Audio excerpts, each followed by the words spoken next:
सार दिनै नोंथाङा नैबे गोजां बोथोरखौ नोजोर बोनानै नोंथांनि बियाबनि सिङाव माखासे प्राइमारियाव कम्बल राननो थाखाय नैबे जागायजेनदों मा फोरमायगोन आरो माबे फाननिफ्राय रानदों?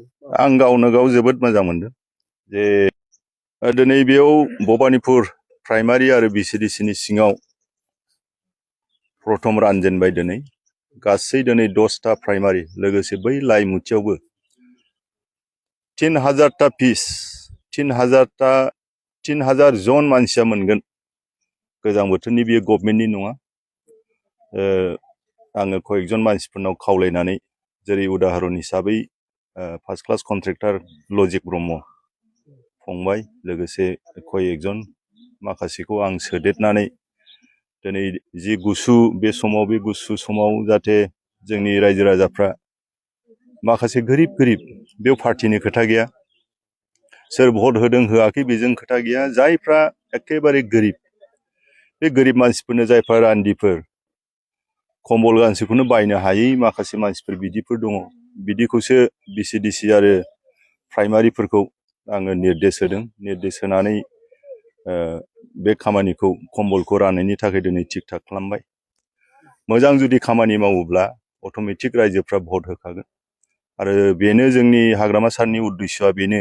आरो सिगाङावबो जों देरहाखांनायनि उनाव जेब्लानाखि एमसिएलएफोरजों अफिसारफोरजों सारा जिरायनानै जोंखौ बेबायदिनो निर्देश होदों जे माखासे आइटेमफोर बे बुस्थुफोरखौ राजुहुवाफोरखौ खुनु पलिटिक्स खालामनो नाङा, बिदिनो बे माबा हिसाबै गभर्नमेन्ट माबा हिसाबैनो थांगोन बे खोथाखौ बुंदों आरो मोजां एडभाइस सारा जोंनो हाग्रामा सारा जोंनो होबाय थायो आरो बियो सुबुंफोरखौ जोबोद अनो। बेबायदिनो जोंबो बिनि फल'वार जानानै जाहाथे मोजां खामानिखौ जोंनि बिटिसिआव हाग्रामा सारनि जिनाखि उद्देश्य जिनाखि सिमां बे सिमांखौ जों खौसेयैनो जाहाथे जाफुंहोनो हायो, बे थांखिखौ लानानै सुबुंखौ अननायनि जे थांखि नैबे कम्बलनि गेजेरजोंहाय जोङो आराम्भ खालामो आरो गोबां खामानि मावगोन। दाखालिबो दालां जाना उगुरि आमगुरिनि गेजेराव सारा मोनसे होफैबाय, नांगोलबाङावबो होगोन, आमगुरियावबो होगोन, बेंटलजों होगोन, हरिफाथाबारि साहाजोंबो होगोन।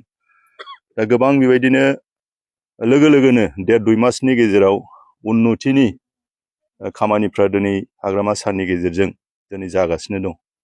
दा आंबो दिनै बे कम्बलखौ आराम्भ खालामबाय आरो गुबुन समस्थियावबो आं खावलायहरदों जाय EM बिथांमोन दं, एमसिएलएफोर दं, जाहाथे बिथांमोनाबो बै जोंनि गोरिब मानसिफोरनो जा हायो एसे एनै धोनि मानसिफोरनाव एसे खावलायलायनानै सोरनावबा आवगायनो हायो।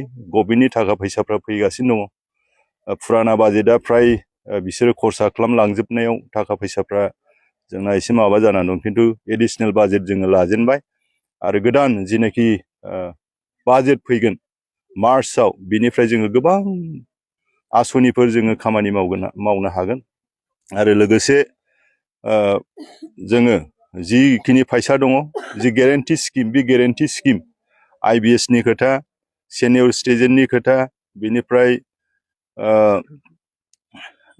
माखासे जि गेरेन्टि स्किमफोर दङ, बेनिफ्राय आनएमप्लयड एडुकेटेड बिसनि थाखाय जोङो आराम्भ खालामबाय। खामानि मावनायखौ लिस्ट लानायखौ जोङो सेंसन प्रसेस बेफोरखौ जोङो खालामबाय आरो हानि फाथा प्रसेस जागासिनो दङ आरो बेजों लोगोसे जि गेरेन्टि स्किम दं बे गेरेन्टि स्किमफ्रा थाबैनो मावजासिगोन। जेरैबायदि सारा खोथा होदों बेबायदिनो खामानिफ्रा मावजागासिनो दङ।